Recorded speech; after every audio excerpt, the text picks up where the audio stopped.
But, okay, what I want to do here now is something else.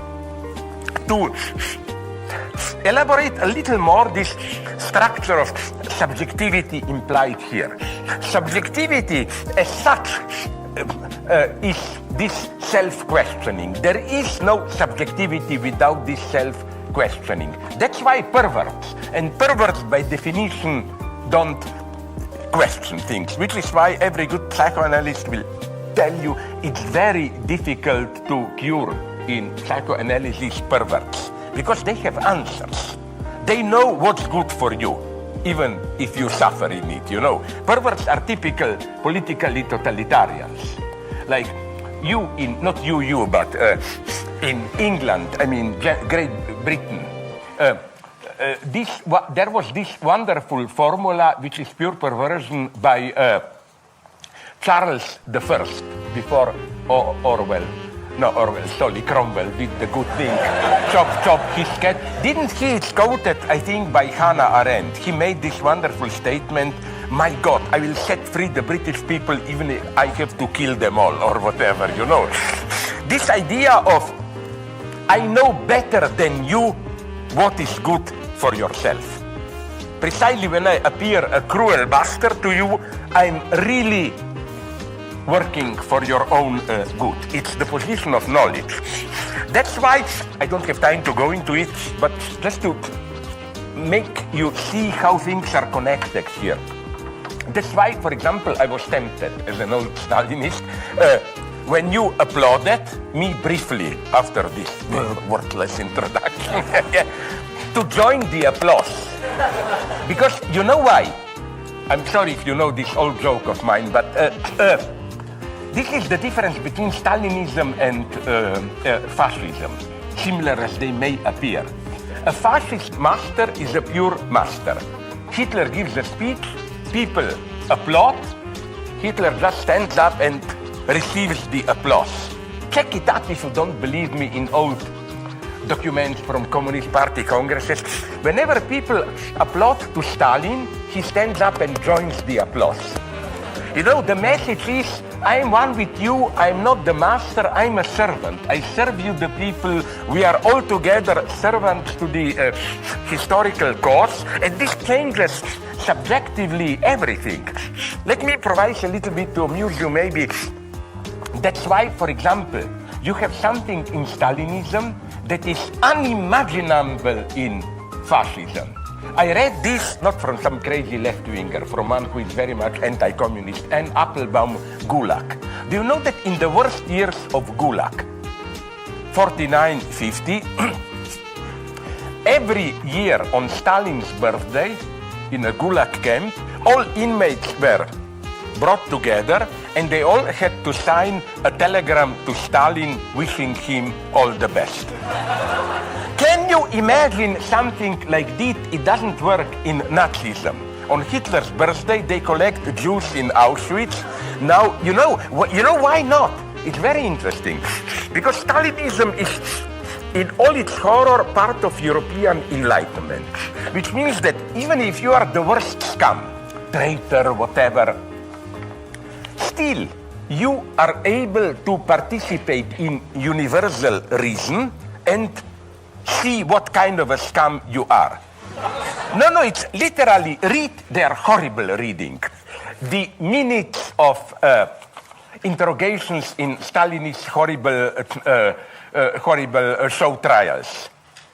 It's incredible how, for example, the one maybe most horrible rhetorically, I read it on Rudolf Slansky in Czechoslovakia, General Secretary of the Party. He was then taught and so on. His interrogation goes like this. The prosecutor tells him, explain to us, how did you, I simplified, how did you become an enemy of the people? And he answers, already in my youth, my parents installed in me the hatred of the working class.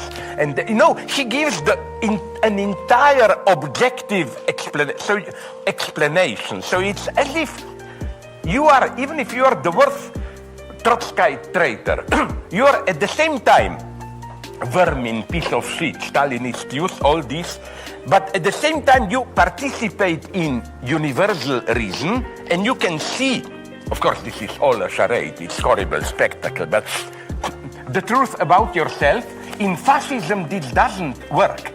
It would have been easy for Hitler to organize a mega trial of leading Jewish figures in Germany where they would have to confess the Jewish plot or whatever.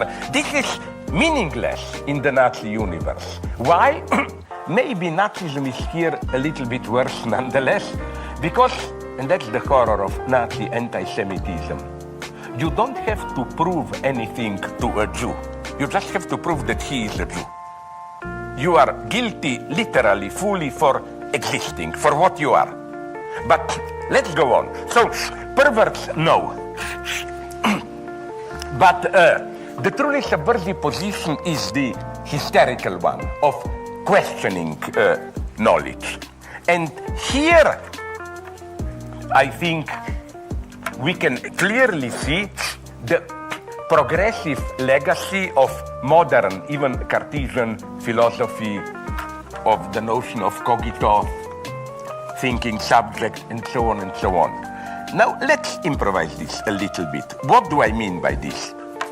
Let me take a strange example. I'm sorry if some of you know it. In some of my books, I mentioned it already, the last books a little bit. I will not be ironic, as people accuse me, against LGBT+. I will try to convince you precisely what is great in this movement. Why plus? LGBTQ whatever plus. You have, here I'm critical of you, not of you, but of British empiricism. The predominant reading is the, ironically I say this, British empiricist one. They claim so that the idea is this one. In patriarchy, we have this binary logic. You have two main positions, masculine, feminine, defined as gender roles, but this is binary patriarchal oppression. There are many gender roles, positions, and we have to be open. So they propose, instead of the binary, and then maybe you tolerate some exceptions, the list of all possible sexual positions. The state of New York even proposed, I think, 33 or 34 these identities. Butch, bigender, trigender, asexual, and so on, all of them. But they want to be careful. That's the usual explanation of plus. They want to be careful and claim, but what if our list is not complete? Because as we know, all classifications tend to be incomplete. What if a group will emerge, we say, wait a minute, we are not on the list there. So to keep this open, you add a plus. But, and it's not my invention, I know some from Australia, I forgot their names. There is an LGBT plus group which did something, now we are in Frank's domain, very Hegelian. Their point is, but I want to be plus as such directly. Don't take plus as just a shorthand for all other. You can be plus itself. In the sense of you, in your subjective position, identify with the excess itself. And this is the best definition of the subject, I claim. This is what Hegel means when he says subject is not substance. Subject is in itself an excess. This means this status means something beautifully paradoxical. We don't have time to go into it. Once I compared it with the status of, stupid here, I think it's a photon in microparticle physics. Namely, the idea is this one. Every particle has a certain basic mass. It must be something. And then, of course, this mass grows, at least in the way it affects environment, if this element moves. For example, this bottle has a certain weight, and if I put it like this, it exerts a certain pressure on the surface of this table. But if I drop it, and if it doesn't then explode, if I drop it from high above, if it hits the table with a certain higher velocity, its pressure will be much greater. if instead of this we put a heavy piece of iron, if I gently put this iron on this table, nothing happens. If I drop it from 2 yards up, maybe it will break the table. But then, the definition of some particles like photon, so I read, is that they are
birder.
Damn, it's cold.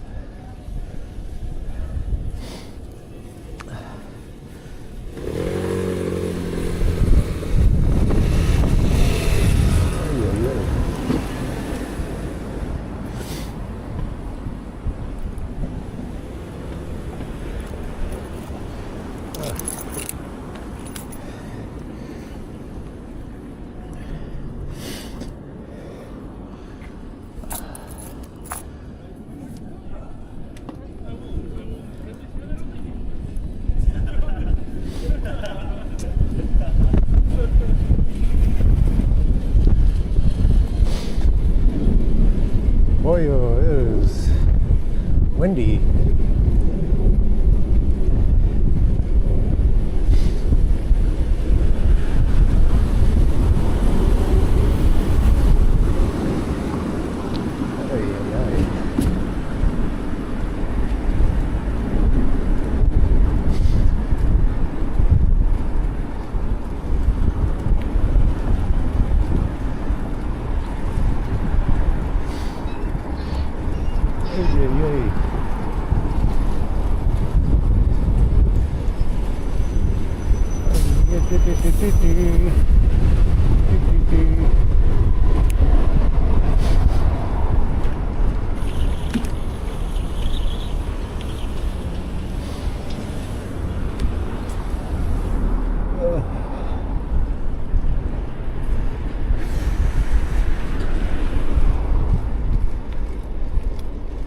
It is cold.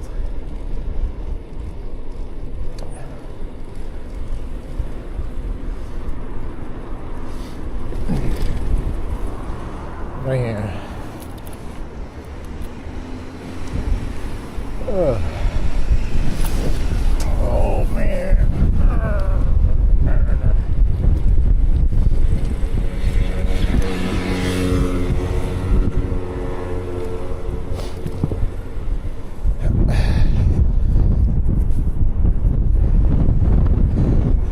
This freaking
really good.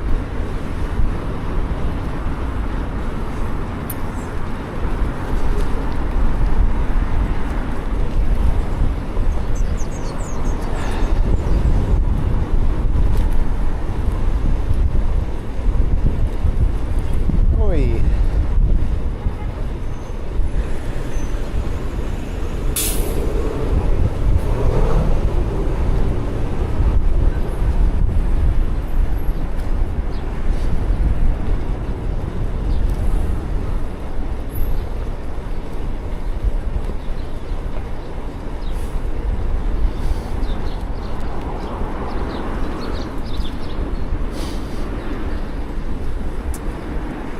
Oi, oi, oi.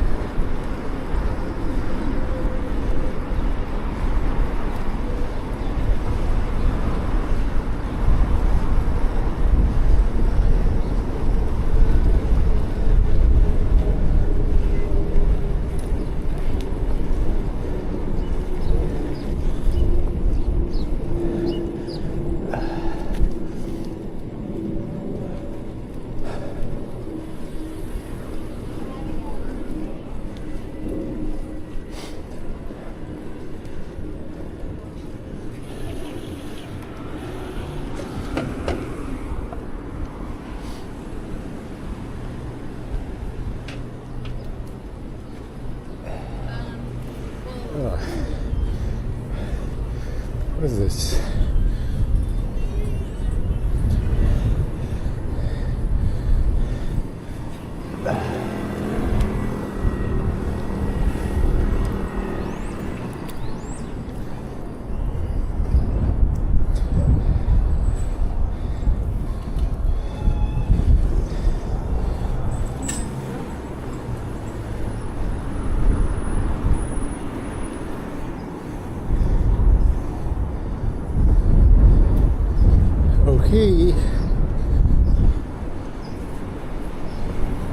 Hey.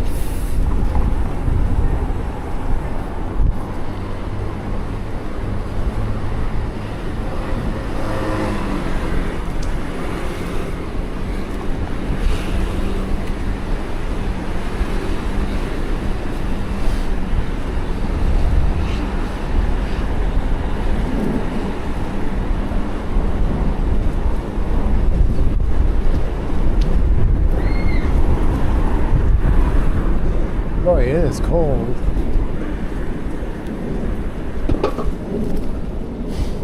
What happened?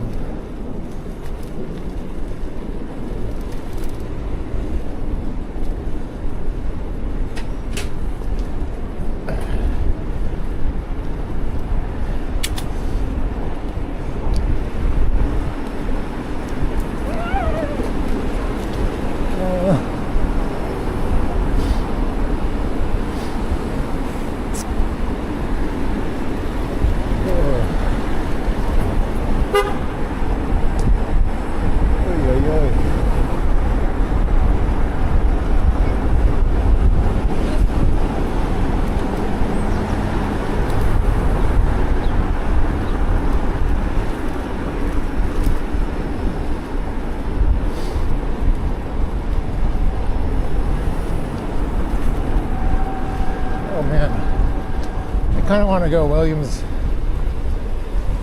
Williamsburg.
Sun. Yeah, I think we're gonna pop over to Willoughby.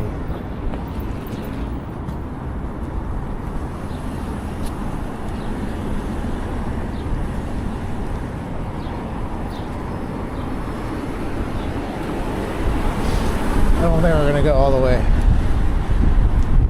'cause I really really don't feel like it.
Ooh.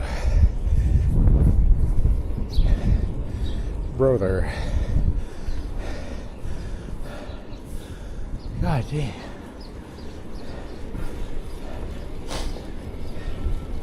It's cold. It looks like the next day and it's not.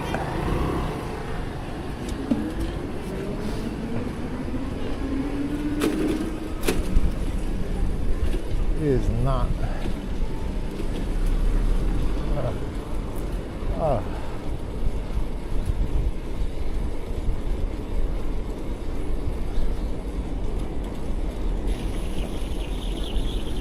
Go, sir.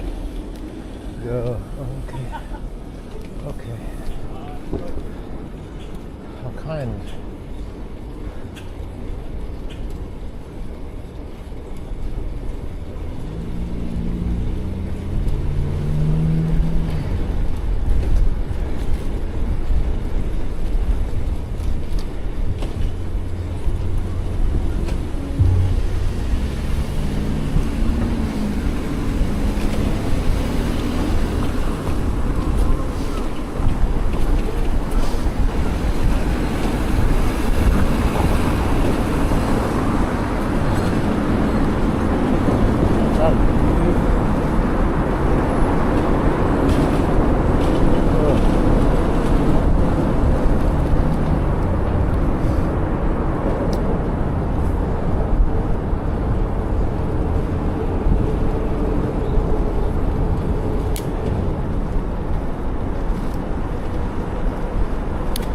Careful here, people will be turning.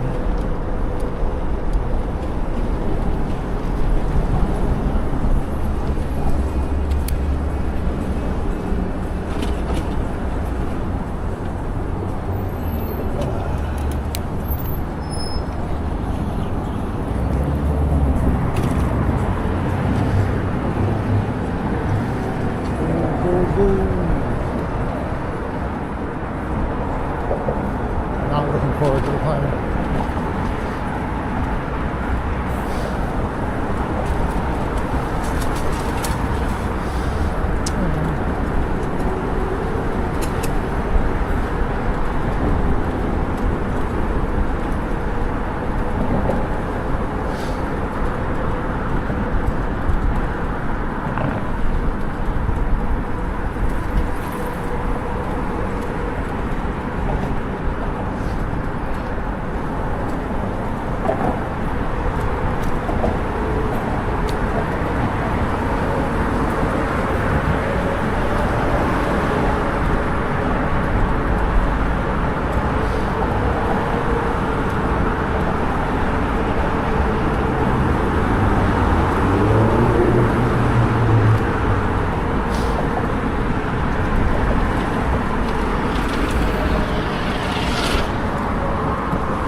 the guy just cut across like, please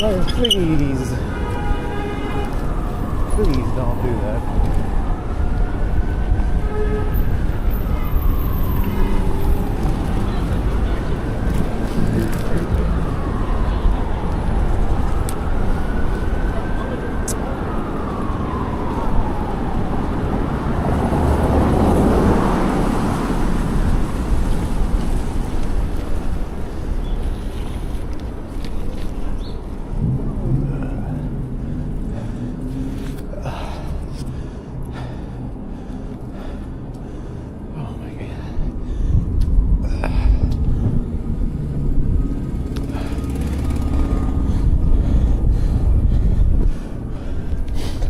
Bro. Oof.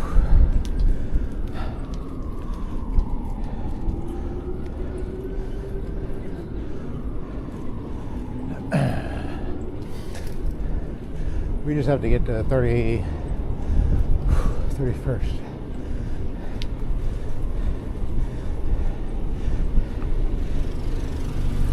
So it's about 30 blocks.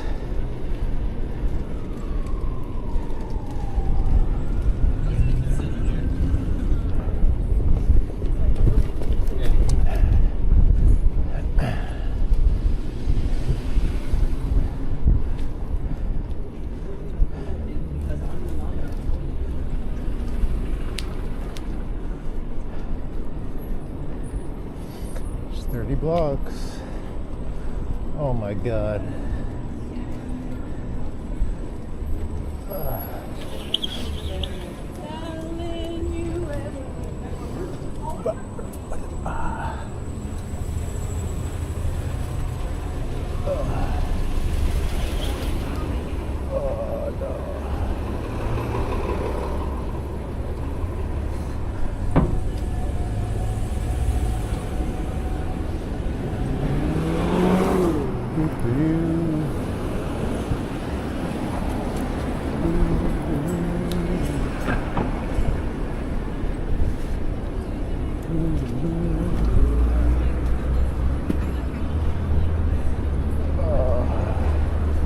Okay.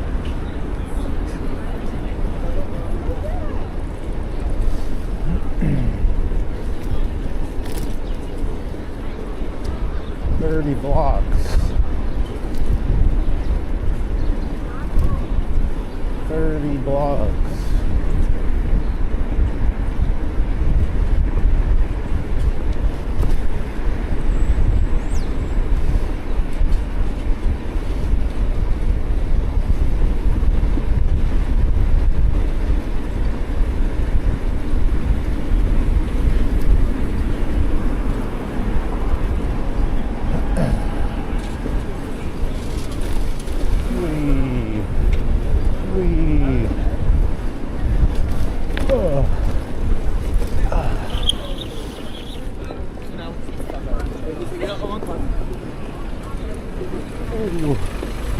No, everyone just fucking came out of nowhere there. Oh my God.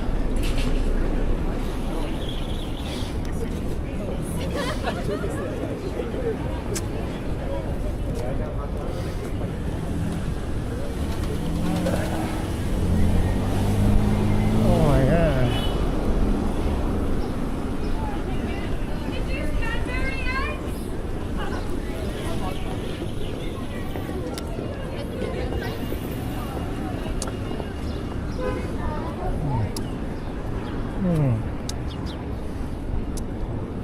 All right, we got 20 blocks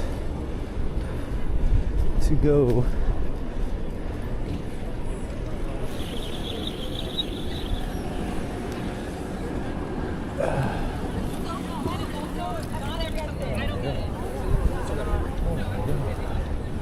Where did he come from?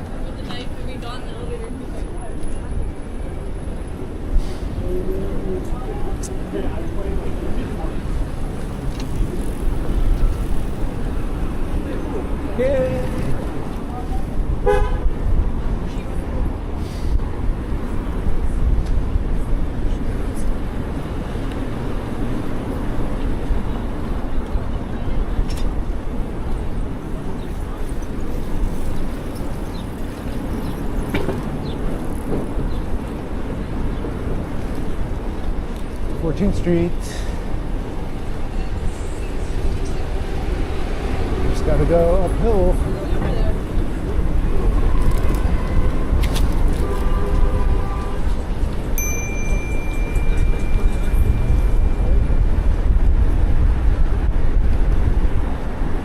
Oh man, kind of in a race to catch the wind on the way back.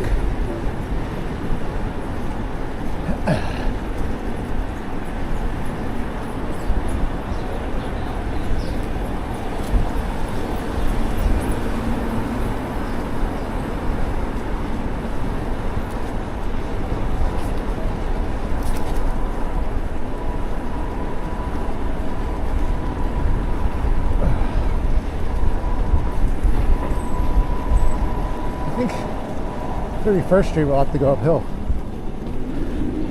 Right?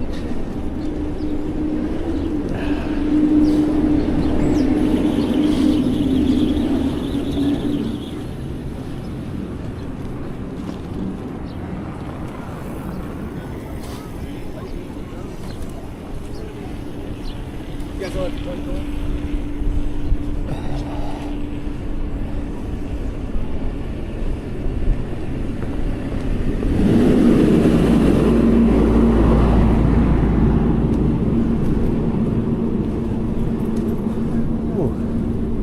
Almost there.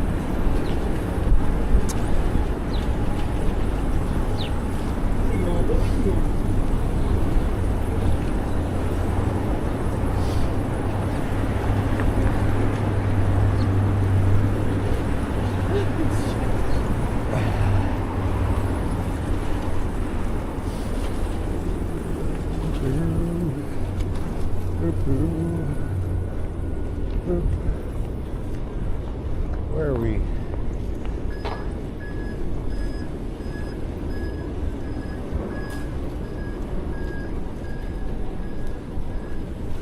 We by the hospital.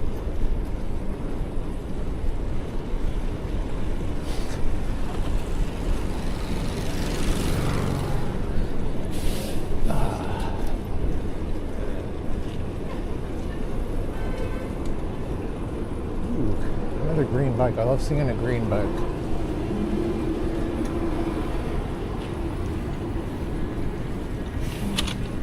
All right. Almost there.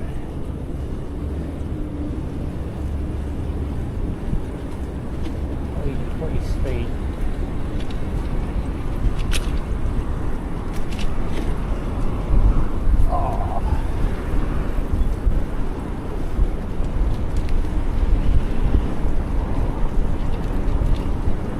We have to go up a bit.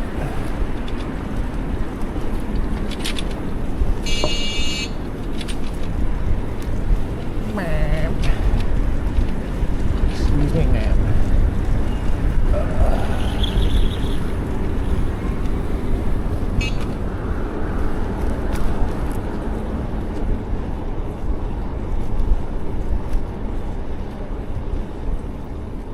Oh boy.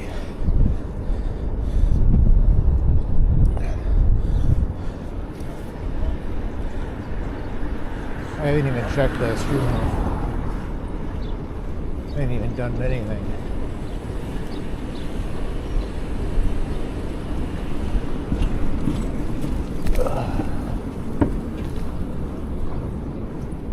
The turn.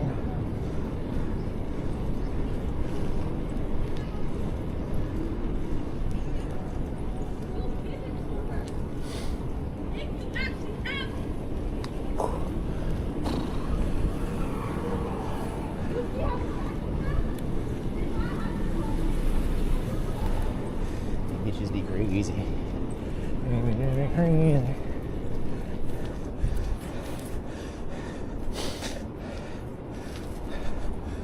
Oh my God.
Where we at?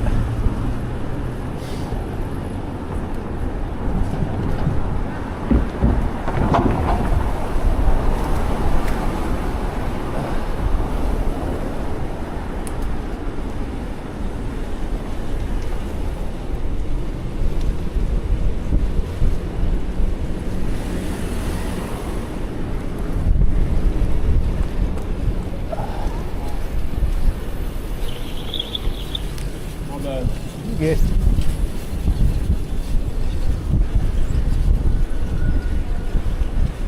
I see what you're gonna do. I see what you're gonna do. Where are mine?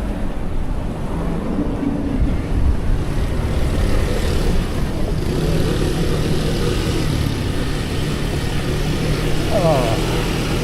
Okay.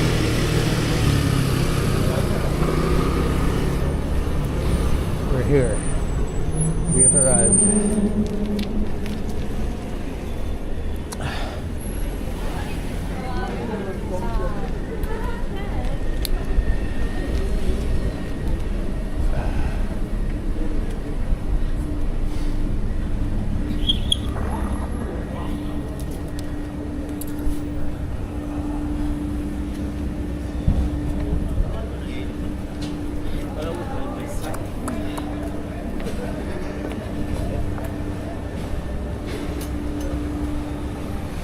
No parking.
Happy birthday,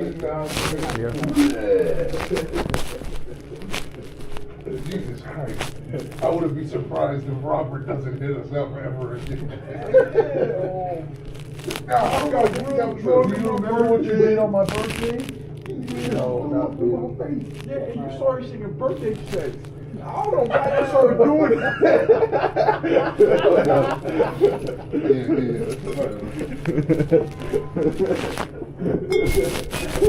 What's wrong with you, man? Was you trying to apply? No, was you trying to apply to it? Thank you. I kind of was awake that, bro.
Down the same street.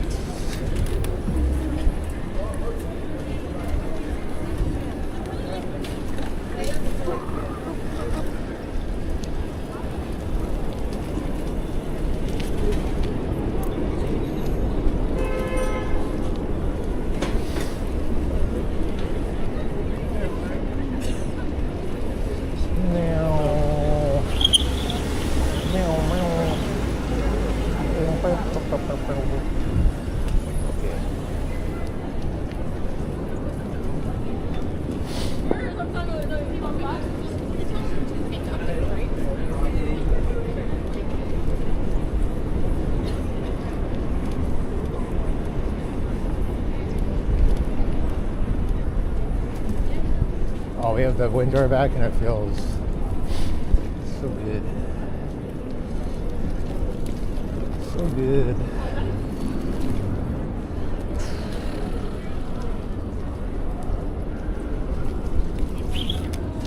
Don't do it, good sir. Don't do it.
Let's see what this is.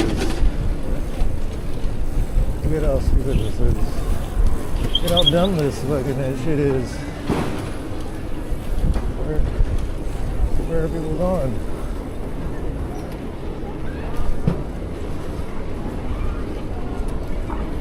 Where are the people going? What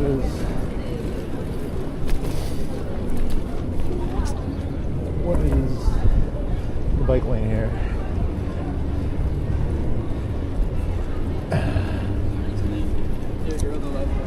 They made Broadway two-way and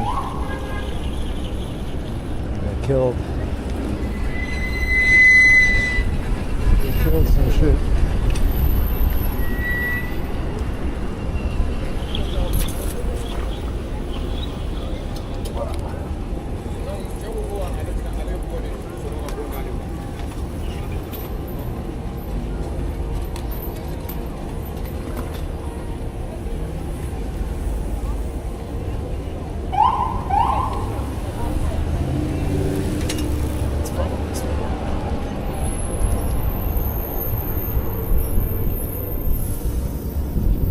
Get out of the way, body man.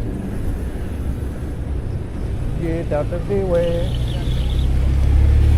body man. You got a policeman behind you. Oh, can I get through this? Oh my god, I can't.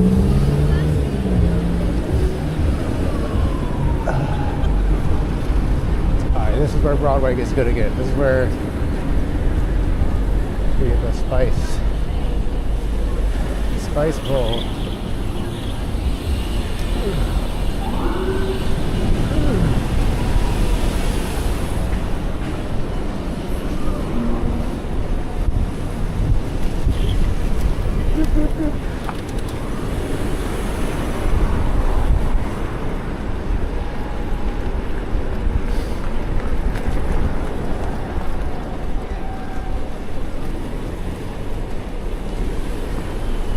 Where you get the spice bowl. You're gonna go an old way to the Manhattan Bridge.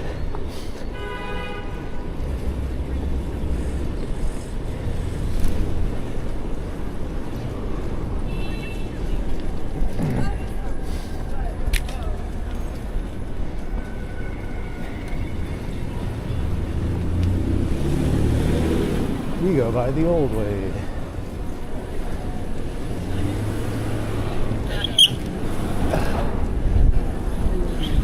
Don't do it, please. Don't do it to me, please.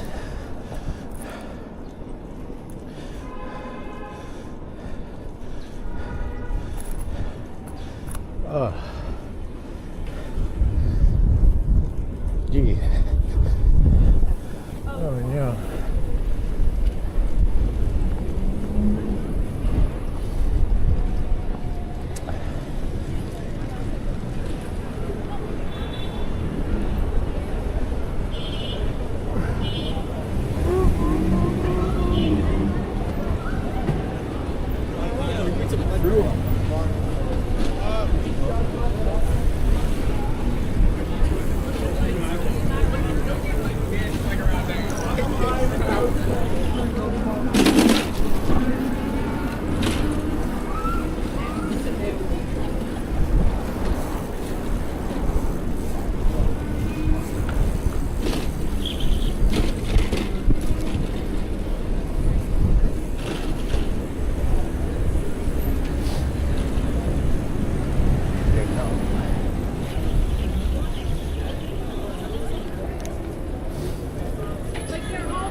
Where'd you come from, dude?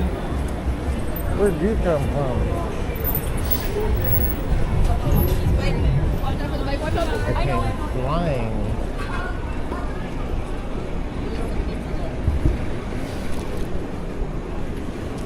I hate this bike lane. It's definitely a top 10 worst in the city. Definitely top 10, one of the worst. The trashy bike lane. Here we get some little room over here. Love it. This guy's gonna turn into me, but gotta just deal with it.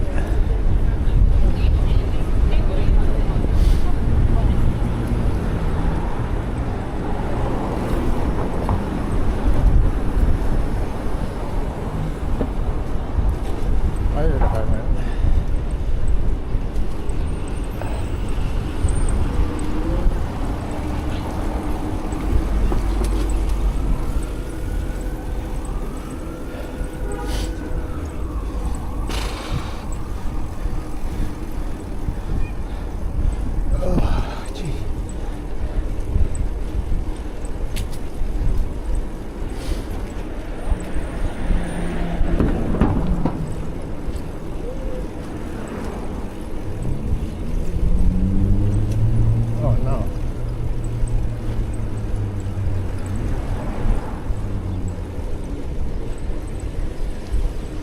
Oh no. The door right in my face.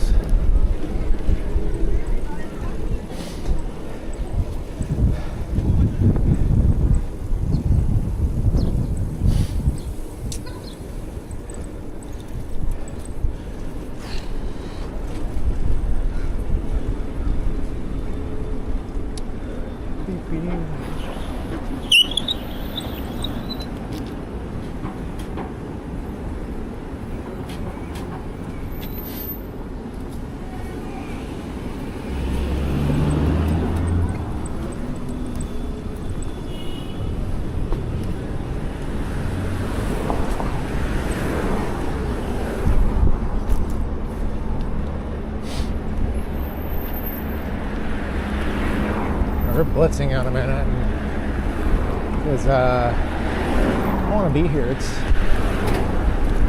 all fucking crowded and cold.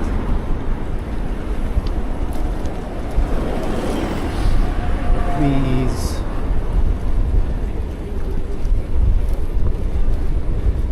God, I just can't. I can't handle the average pedestrian New Yorker and their inability to just, look before you walk into someone's way. It's like the level of just not giving a fuck. It's fucking insane.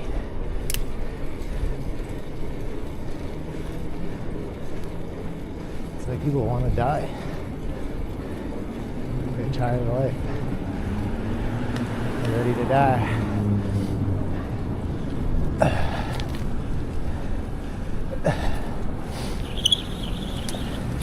Oh, you're gonna be nice like that. Oh, nice.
up.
My bell don't work.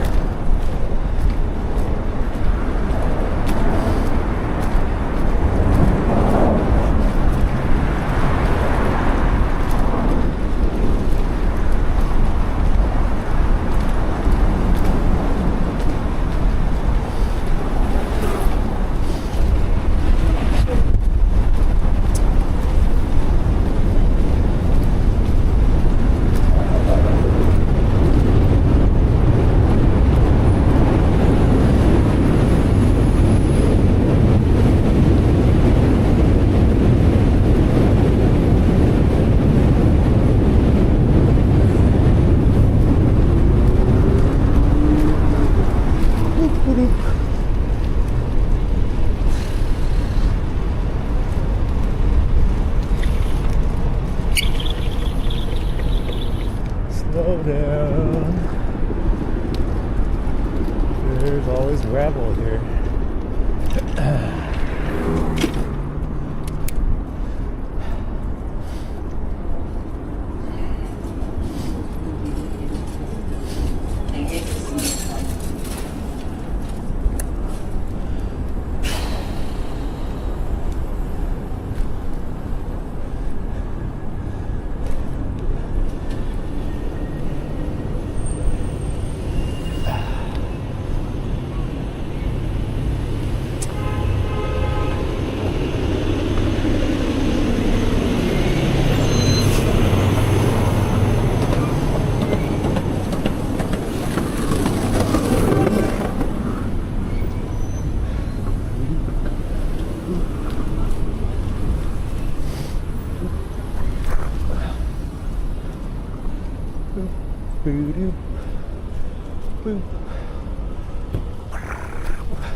Oh my God.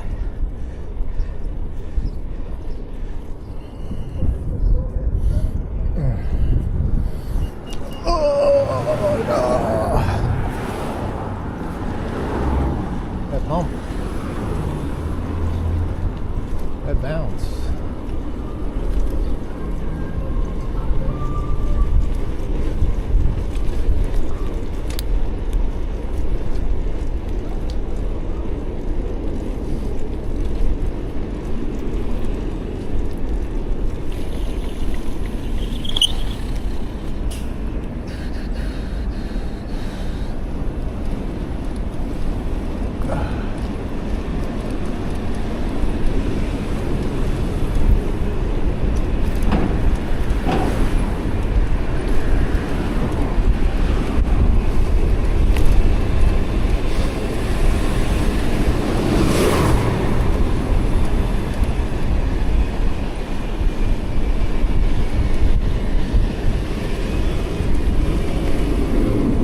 Bing bong.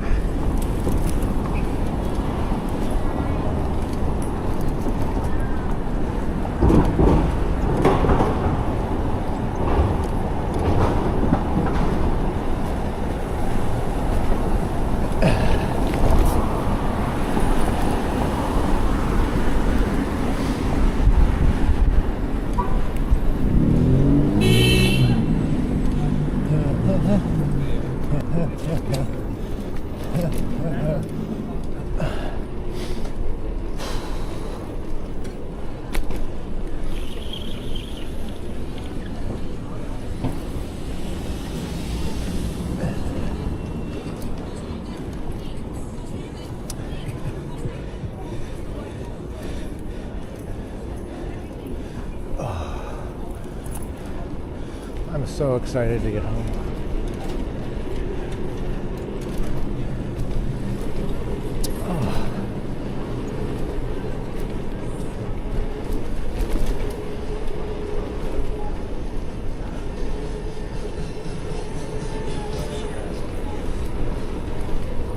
No, dude. No, dude.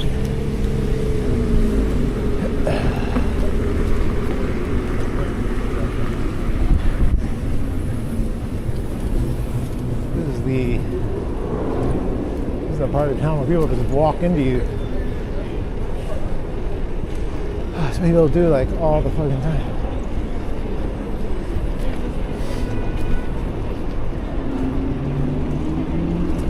Dude's walking his dog into me. Like, what?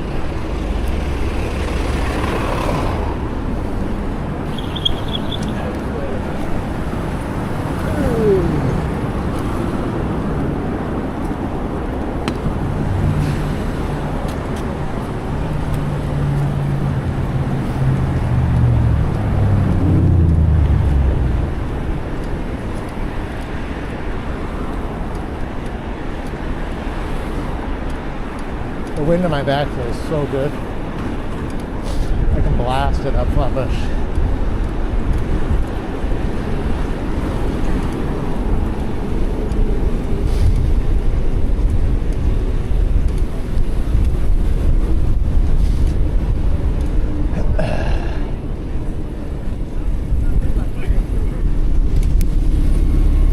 Oi.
St. Mark's Avenue. Oh my god. I am popped up. God damn.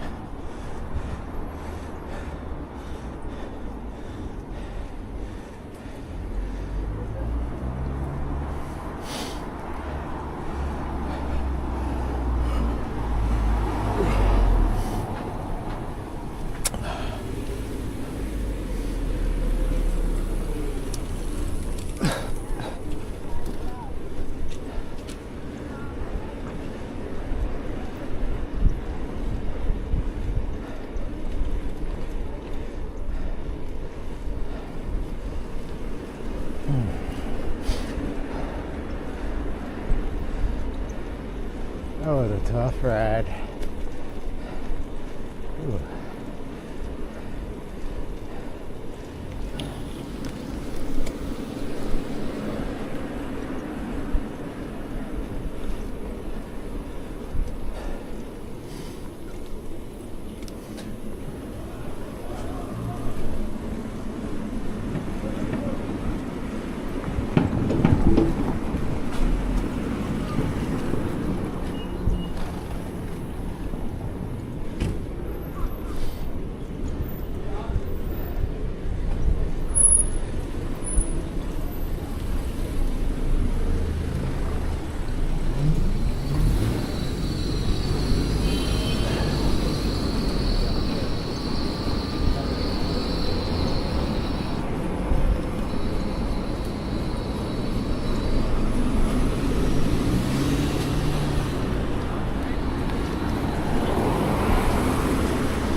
I am fucking tired. As always when I ride my bike. As always.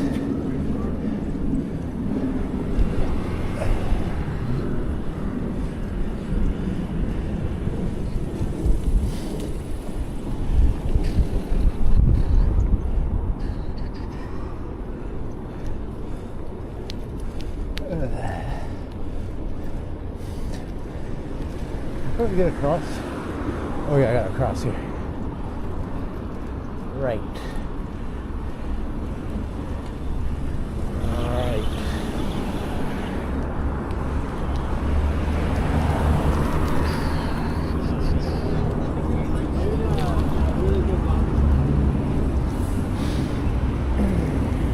Oh my gosh.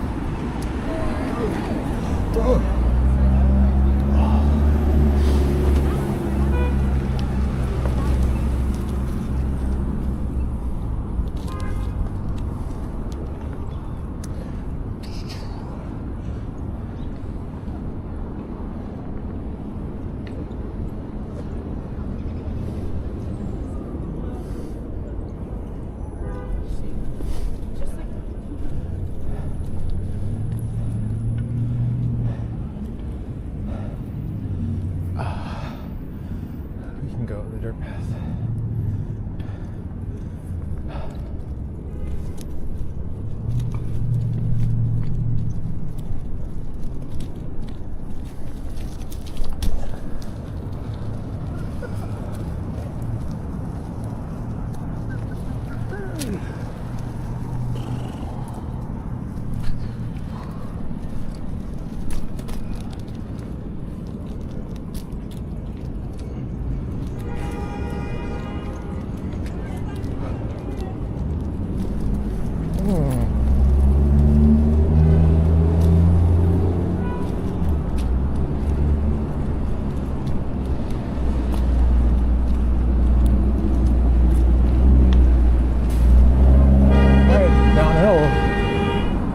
Back.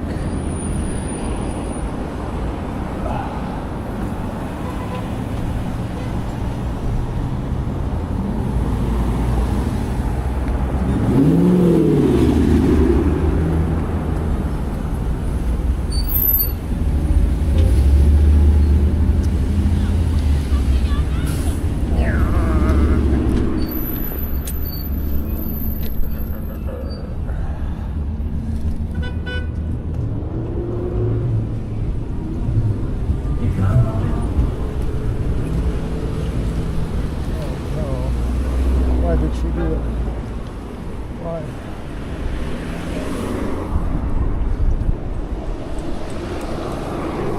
Oh no. Oh.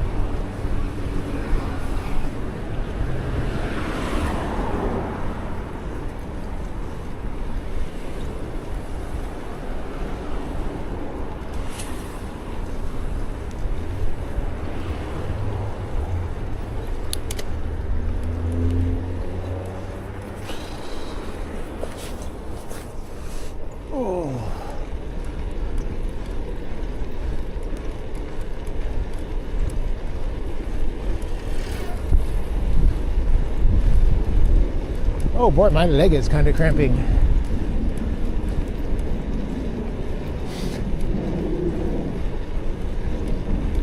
There's so much bike activity.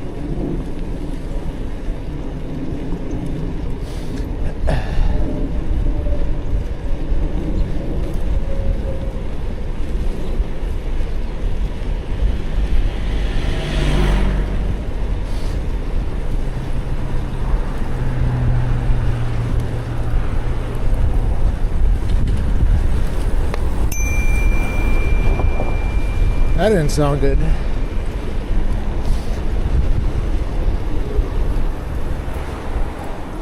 I don't know what that was.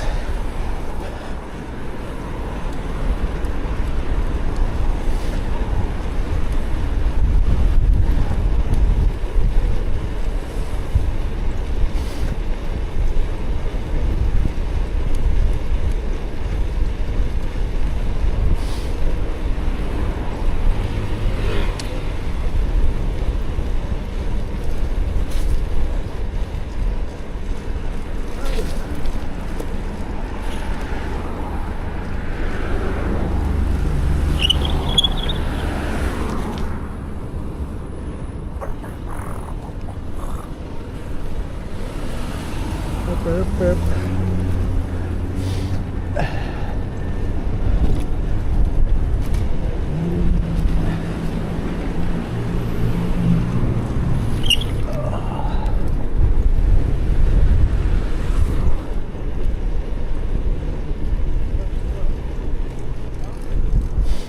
Hey.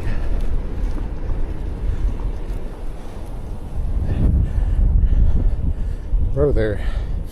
Oh, we're still going. Nice.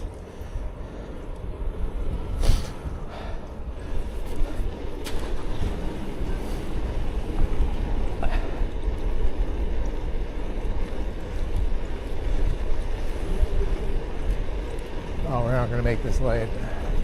Anyway, we are. As long as no one pulls in front of us.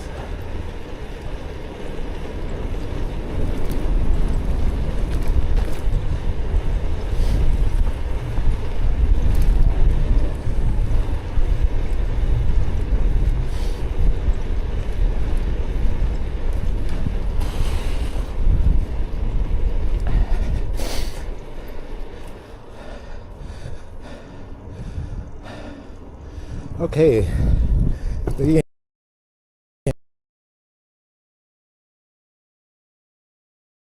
Elements whose entire substance, mass, comes from velocity.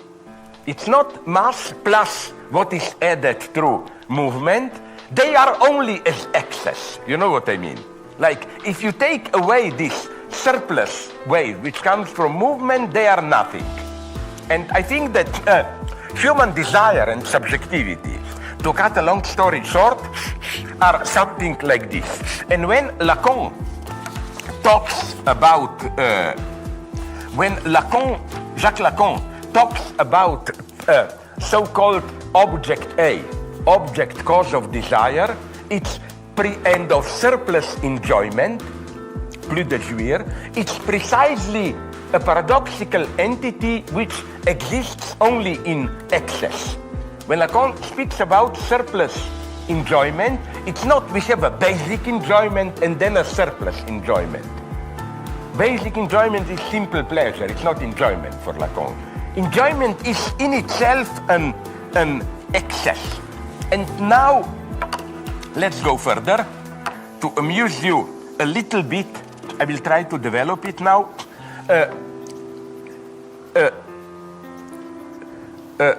Here, maybe you can correct me later. Maybe I'm simplifying things, but I undoubtedly am. But like I would like to draw, maybe there is, maybe not. I'm not so sure. A difference here. It doesn't matter if I really hit with this Alain Badiou or not.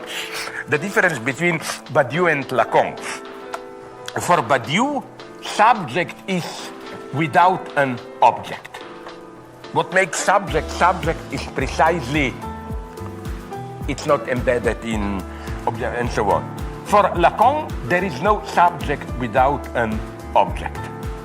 Even the most abstract subjectivity, the Hegelian pure self-relating or Cartesian cogito, need to be sustained by an object. But this object is not a paradoxical object, it's precisely this object as excess, as surplus enjoyment. Now, all this was an excuse to tell you a wonderful old Jewish joke, which, I'm so sorry, I will disappoint you, it's not a dirty joke.